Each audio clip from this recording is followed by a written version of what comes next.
Hey, what's up guys? Fair warning, before we get started, this next 5 minutes of the video, the first intro part of this video, is really a lot of useful information and then me kind of just rambling, disclaimer stuff and whatnot. So, if you want to just jump right into the install, skip about 5 minutes ahead.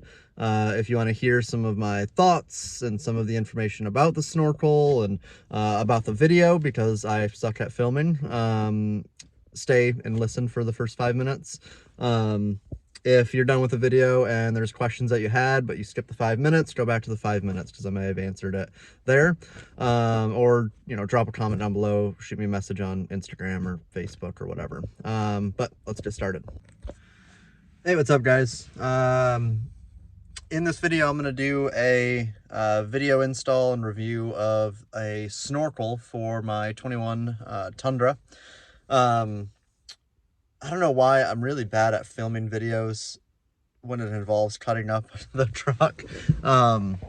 So it's not super great. And I forgot to film a intro. So the next clip, when we get to it, is going to be me jumping right into taking apart the air box. When you get the snorkel, there's a few things, I'll mention this too in the video, but that you want to make sure you've got, and that's your inlet tube, 2 hose clamps, all of the bolts and studs, fender washers, nuts, A-pillar bracket, snorkel head, and hose clamp for the snorkel head, so 3 hose clamps total. That's what comes in the box, as well as the template, the stencil. So when you open the box, make sure you've got all of that stuff before you start even working on the truck, and then you can jump into tearing apart the air box. But I'll go over it more at the end of the video where I got the snorkel, and I'll leave all that information down below in the description. But they're all basically the same. The Dobinson snorkel, this snorkel, and the ARB snorkel. I guess I can't say 100% for sure that they are the same, but I think they're all the same. If you look on Alibaba or AliExpress or any of those places, you'll see all of the same stuff. It's just a different logo, maybe a different logo placement or layout, but the inlet tubes, the stencils, the actual overall construction is all the exact same. So you're paying more for the brand, I think, the name, the logos, than you are anything else. I don't even think the Dobinson's one comes with a brand. I know the ARB one comes with the Safari logo. I don't even think the Dobinson's one's branded, whereas this one's branded as 4x4 snorkel, which they come with black logos. It's not really that obvious, so it doesn't really make any difference to me. I'm not really that much of a brand snob, I guess. So all does the same thing. You can get it on eBay. Again, I'll leave the description down below and you can check it out and see. The seller's amazing. The seller is super easy to work with, super quick on shipping. It ships from a port in California or some warehouse in California. You get everything that you need. So and he's got great feedback on eBay. I worked with him and he was a pleasure to work with. So if there was an American manufacturer making American, USA made snorkels, then I would buy that tenfold. But if I'm buying the same Chinese snorkel from the same companies that drop ship them, I'd rather support a little guy selling them out of a warehouse in California. I really like Dobinson's, and I'm indifferent on ARB, but I'd rather give my money to this guy. So yeah, I'll repeat it a million times. If you've watched any of my videos, you know that I like to over explain them. I don't know what the fuck I'm doing when it comes to making a video. I kind of just record as I go. So complain about it, I guess, if you want. My tent video, if you're watching this video because you watched the tent video is intentionally over explained. Same with the last snorkel install. I went out of my way to dumb it down as to the most basic facts possible, and still I got a bunch of people crying in the comments about me repeating myself and over explaining, and you didn't do this right, and you did. Yeah, I'm not a professional YouTuber. I have no idea what I'm doing. I'm just a guy with a camera trying to help out other people, and I'm trying to tell you the things that I wish somebody would have told me or had in a video. So I have no idea what I'm doing. I have no idea how to explain the stuff in a way that is easily understood by the masses. I'm just trying to over explain whatever I possibly can to try to make a couple people's lives easier who actually do the install on the video they're watching. So love it, hate it, whatever. I don't really care. I'm not doing this for any reason other than it's kind of fun and I like knowing I can try to help people. So watch the video, do the snorkel, don't do the snorkel, comment saying thank you, comment saying I suck, whatever. But without further ado, we'll jump into the video, and I'm jumping right into tearing apart the airbox and getting everything prepped. And again, I like to try to go as step by step as possible, so you can see in real time, you know, what we did and the mistakes we made and how we learned from them, and you know, the overall product. So, all right, let's jump into it. So once you have the airbox taken out with the 2 bolts, and you unhook the intake, flop that stuff all over, now you can go ahead and start pulling off the bolts and clips to the fender liner, and then just continue to confirm your fitment. So while you're trying to check your fitment, you gotta grind down your tabs on your factory box. So just hit them with a sanding drum and get those things flat. There's only these 3. One right there, top one, and that one right there. So grind those flat, stick it over, and then after that we'd be good to start cutting. Okay, so once you've got all of that drilled down, you can take and hold this over the factory hole to sort of see the orientation and just make sure that everything's still gonna probably connect once your holes are in and everything's hose clamped and dropped in. So now that everything is mocked up, we can go ahead and start laying the template down and painter's tape and punching, drilling, and cutting. Okay, so once your fitment's been confirmed with the airbox, the tube, and the snorkel, you can go ahead and lay your stencil. I like to lay some tape underneath so that way your paint is a little bit saved.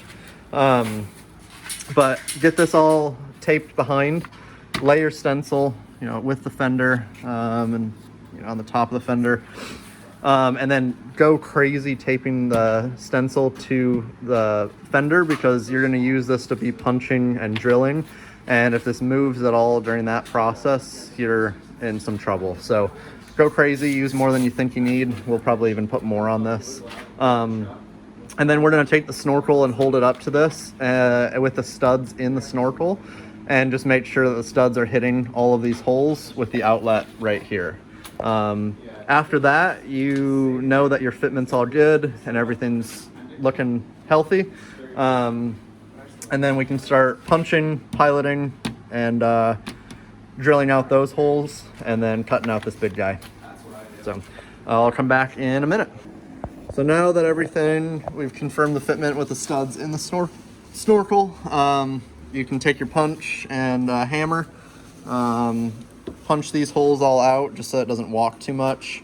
Once you've got it punched, hit it with a small drill bit, and then ream them out with a step bit, and then take your fancy grinder and cut out your big hole. Okay, so what I did was with this cut, I made a cut this way, a cut that way, and then I slivered it out, as opposed to in the past we've just cut around the whole thing. I think that this was a lot easier to do smaller cuts. And then right now I'm in the process of, once I got a good amount, I'm taking a flap disc, just a 40 grit, and combing it along and just kind of erasing these, beveled edges, and making it easier for the file. But yeah, that's what it's looking like right now. So this is the first time I've used a flap disc on this, and man, every snorkel I ever install after this, I'll make my rough cut and then use that, because we're not going to need to do any filing. I mean, this is like smooth, like really, really good. So let it be known, slice down, slice over, make some cuts like that, and then take your flap disc. And what I was doing was basically just like letting it just kind of work clockwise and just like working it up. You can do a lot more maneuvering with a flap disc than you can a cutoff wheel. So this, I mean, you just set on and just let it walk, and it takes out all the material that is blocking you. So we're pretty good on fitment on the back. The front, these holes need to be taken up just a little bit bigger. We usually drill them out. It always says 8.5 millimeters. But the last two that we did closer to like 5/8. I think on Sam's we did like 3/4 inch holes. But I'm trying to do smaller holes this time if we can. So yeah, but this is what it looks like. It's also worth mentioning that you want to put these in nice and snug. It's a 5/32 Allen bit. Use Loctite. We've got red and we've got blue, but I just figured might as well use red since it's a pretty integral part, and we're going to be kind of messing with it once we get in there. So I've got my holes all drilled out. I did go bigger. I went up to about 9/16. So I'm going to fit it up now and see if it falls in. Oh, you're fine. Alrighty, and if you've done everything correctly, it'll be a little bit jagged up here just from where I cut too much, but holes are all real clean. So that's what your fender looks like. All right, so what we're doing with the tube is just heating it up a little bit so that we can get it fed over that snorkel hole. And because we're in Iowa and it's 40 degrees, we're using a heat gun to make it a little bit more malleable. But like they were saying, if you live somewhere where it's hot, you probably won't have this issue. But the rubber is kind of constricted, so. Yes. Yeah. So with this, we just did some 3M tape. We heated up the tape once we got it on. We put it on the heater and then hit a heat gun on it just to heat up the paint too.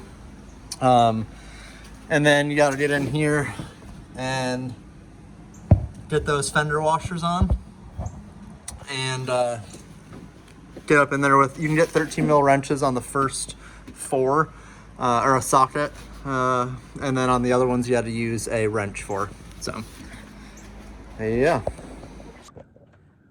Hey, what's up guys? I just wanted to give an update and rundown on the snorkel. It's been about 2 weeks since I finished the install on it, and I've taken a couple trips with it so far. Right now I just got done fishing. Last weekend I went back to Michigan to hunt, probably 1,500 miles on just that trip. I'd say probably 2,000 miles since installing it. No issues, no problems. Still works great. So I'll flip this around and show you. So a couple things that I don't like about it, because everything that I do like about it's pretty straightforward. My truck's a 21. I don't have an antenna right here. And the snorkel has a cutout for an antenna. So that kind of bothers me. It's not really like that noticeable.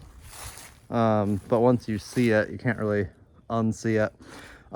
With the 4Runner, the snorkel came with a pad, like a felt pad that went in between the body and the snorkel, and this one does not have that. You can kind of see a slight gap right down here at the very bottom.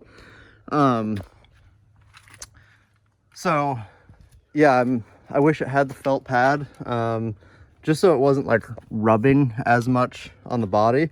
It's still, I mean, rock solid, but that was nice to have on both the ones that I installed on 4Runners, both mine and my buddies.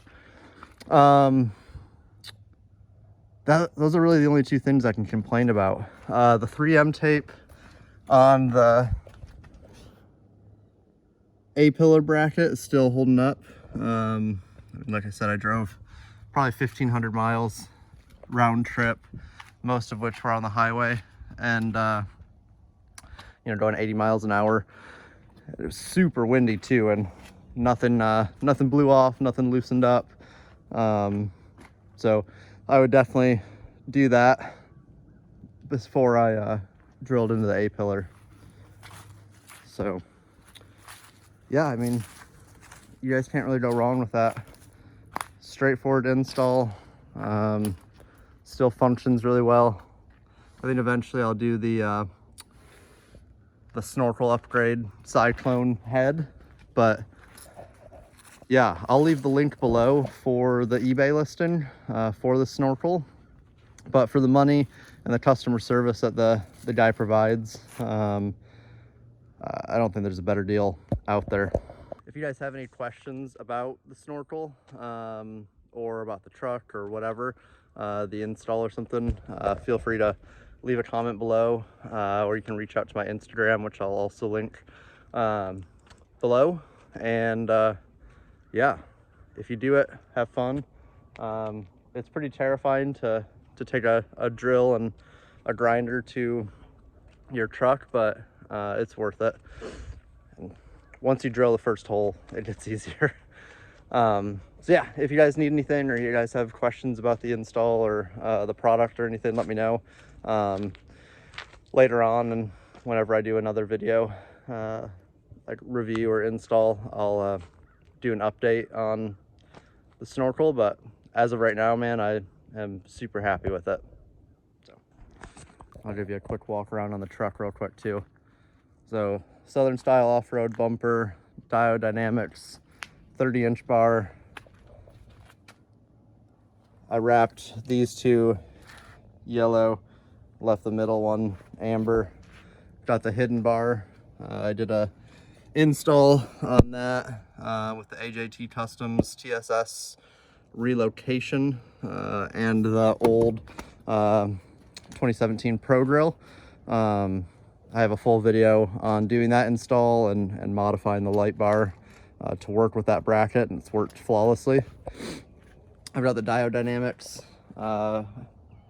Pros, the SAE fogs, rough country amber and white hidden light strip, Baja Designs, front runner rack, obviously the snorkel, OEM tow mirrors with IJDM toy LEDs and sequential turn signals. Those things are stupid bright. Oh yeah, the suspension. I'm running the Dobinson's IMS standard duty coils with SPC upper control arms.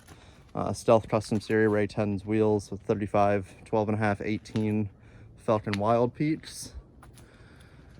I'm running the heavy duty rear leafs.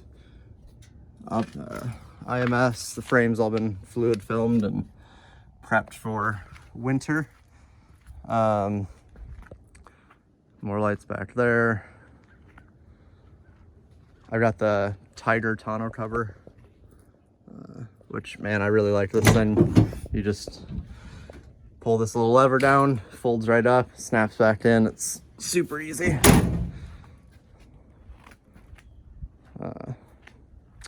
Traction boards that I've got them bolted in, but I have to drill out the traction boards to fit in the other grooves, because where the holes are for the traction boards doesn't meet the front runner rack, so I got to modify the boards a little bit. But till then, it's just mounted, hard mounted in the front, and then a ratchet strap on the back, just because I needed them for the hunting trip, so just threw them up there. But yeah,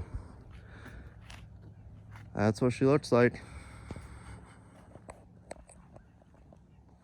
I've got the I'll pop the hood and show you the inside. It's kind of a mess in here right now, but I'm running the aux beam setup. Again, I just got back from a trip, so the truck's kind of a mess. So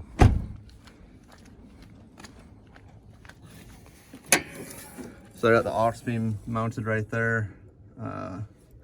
It's kind of a pain in the butt to open, but the wires that are in it are stupid clean. I've got them all ran through the cowl right there. My fuse block right there, so everything's clean and hidden. I'm running the ARB single compressor, which works really well. And then there's where you can see where the snorkel attaches. So yeah, that's the truck.